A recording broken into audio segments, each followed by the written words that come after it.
Gentleman's time's expired. The gentleman from Virginia, Mr. Klein, is recognized for 5 minutes. Well, thank you, Mr. Chairman. I'm frankly gobsmacked by the logic being used by the other side to argue that somehow democracy demands that we defeat this legislation, which is designed to empower the people through their elected representatives under Article 1. The idea that somehow by permitting this bill, we would threaten our commitment to clean water or clean air or safe drugs, ensure that benefits that people depend on are delivered on time. The argument essentially is that Congress should not be trusted with determining such things. And in doing so, they argue that the people who elect us should not be empowered to determine such things. Because by passing the REINS Act, you actually do empower Congress. You empower the elected, those who elect the members of Congress to make those decisions. So what does this bill really mean? God forbid it should mean that we're actually here more than 4 days a week. God forbid it should mean that we actually vote on more than a few bills a day. But I'm ready to work, and it may be hard for some members to adjust to on the other side, but I would say that we should do this for the people we represent to ensure that these regulations that are promulgated by a bureaucracy that is unresponsive. The Department of Health and Human Services from 2001 to 2017 issued 2,952 rules. 77% were unconstitutionally issued without a principal agency officer approval. So nobody accountable to the people signed off on these regs. Of the Food and Drug Administration final rules, 98% were invalid. So we've got an unelected, unaccountable bureaucracy issuing thousands and thousands of rules, and the American people are unrepresented.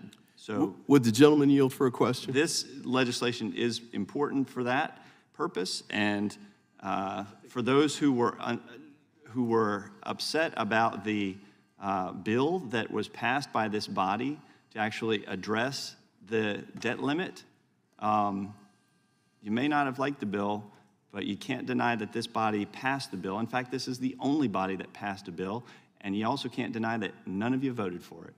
So the crisis that is occurring belongs completely, the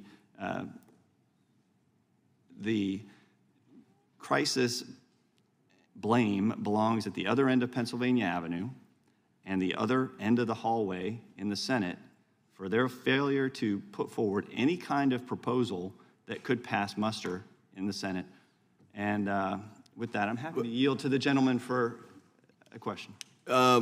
In your view, why is this bill constitutional under the Supreme Court principles enunciated in Chadha? The bill is constitutional because it retains those powers which were delegated to the administrative agencies in the first place. It's within Congress's authority to take back those powers which were delegated. So I see no problem with the constitutionality of it, and I'm happy to yield to the gentleman from Arizona for his comments as well. Yeah, thanks so much. So in Chadha, you had a kind of a bizarre situation where a bill was taken up in Judiciary Committee, but not ever taken up. I shouldn't say it was referred to, but it was removed from Judiciary and was taken to the floor for a vote.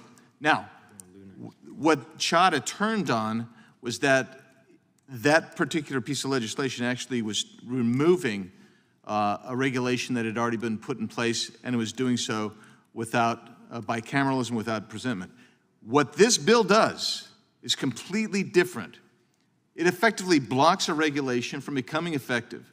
That's very, very different than taking regulation that's there and without bicameralism and without presentment, then stepping in. That's why this bill, it doesn't even fall under Chadha, because just the process that we've had here. this does not allow a single house. It requires the bicameralism, and it actually kind of, in a way, presumes that regulation doesn't take effect until we approve it. That's why the language of the approval is actually set forth in the REINS Act itself. I'll yield back. Gentlemen's time's expired, and Hey, before you click on the next video, if y'all could do me a big favor and hit that like button. The algorithm loves it, and so do I, because it helps promote these videos and get the message out about what our government has been doing. Don't forget to hit that subscribe button and turn on your notifications, because every time I put out a video, you want to know about it, right? Thanks again, and have a good one. See you on the next one. Peace.